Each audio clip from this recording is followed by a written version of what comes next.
Welcome to this month's edition of the Berlin Public Schools Monthly Report. Our McGee School topic this month is the resolution of student conflict.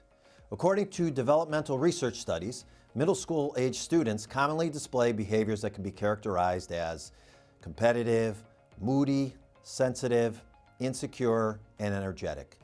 These characteristics, along with a desire to create a teen subculture, can lead to conflicts with members of the school community.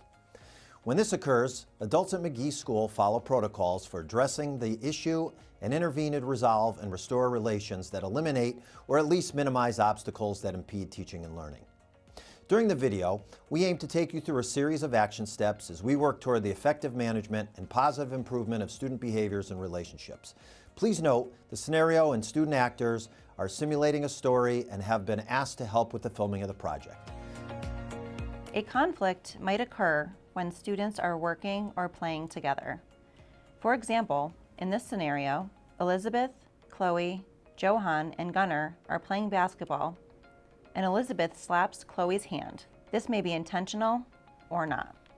Later, while Johan and Chloe are alone, Chloe tells Johan that she is angry that she was slapped, and that if it happens again, Elizabeth is going to be really sorry that she did that to him. Johan makes a decision to send Elizabeth a message that Chloe said she's upset and threatened to harm Elizabeth because of the slap. Elizabeth then confronts Chloe and makes a threat of physical harm. Gunnar is a witness to the conflict. Gunnar is concerned and makes a report to a school counselor, who takes action to gather information and resolve the conflict with each student involved.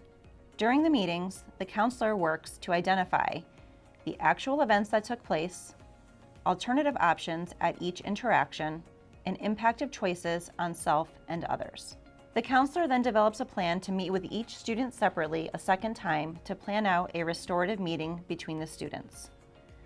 During the meeting, the counselor asks the student what she wants moving forward.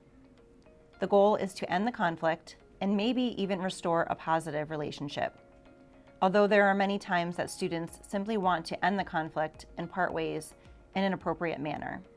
A guide to questions that will be asked, ways to respond, and promises to end the conflict are discussed and at times rehearsed.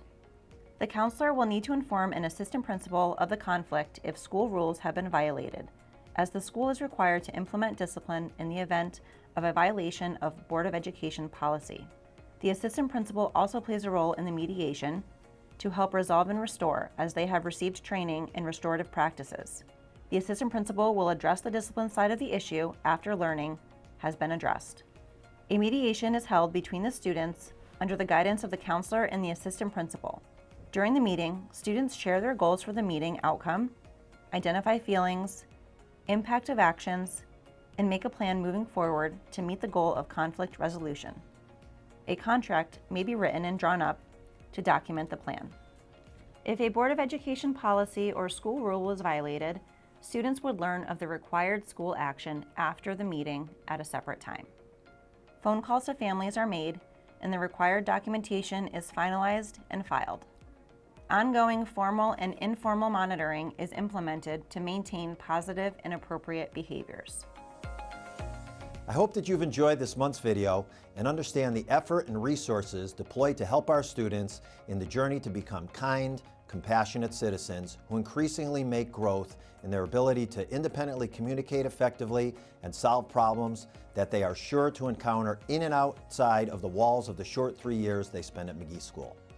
Thank you to our students, Chloe Murphy, Elizabeth Yamalis, Johan Skudalis, and Gunnar Wade for their help on the project. Have a great day.